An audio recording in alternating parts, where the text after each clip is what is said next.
Let's do the CougarBoard question of the week. Sure. Right here. We're going to throw a lot of information at you in the next few minutes before we bring Travis Hansen on. If you're not familiar with CougarBoard, the largest online community of BYU fans, thousands of posts every day, and this one comes from Laser Coug, one of their insider subscribers. Thoughts on the Big 12 tiebreaker? As you know, it was Iowa State and Arizona State in the Big 12 championship game. It was a total bust. Arizona State blew them out, but it was a four-way tie for first, and those two got in. Here's the question. Thoughts on the tiebreaker formula?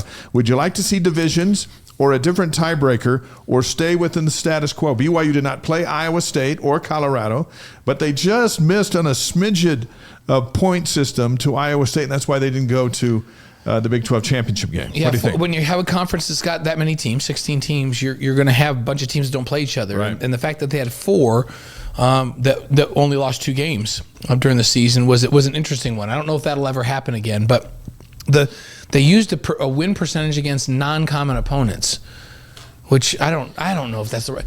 Like, obviously, I think it's the wrong way to go because BYU didn't get in. Yeah. If BYU got in, I might think it was the right way to go.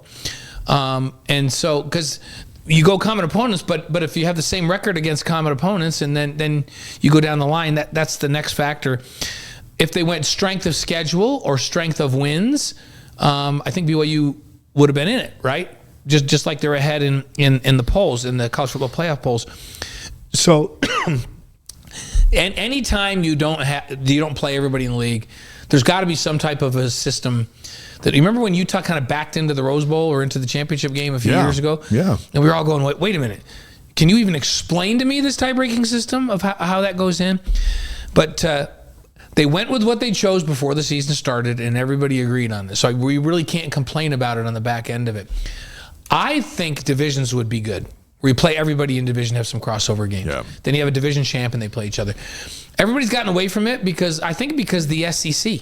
Yeah, because all of a sudden you get a lousy team in the other division that skews the game. Yeah, the SEC. Big Ten has run into that too. Yeah, like the Big Ten, like all the good teams are in one division, so they kind of just ended it and said, hey, let's just have the 2 best teams play, even if it's a rematch. Yeah. So I guess that's why they're doing it. Yeah, we'll see. I honestly, to me, it's fair as long as you decided before the season what you're going to do, and then you got to go by it. They didn't make it up at the end of the year, and so we really don't have room to complain on it. Thank you for watching The Wise Guy. If you like what you're watching, you can help us out by subscribing and hitting that notification button.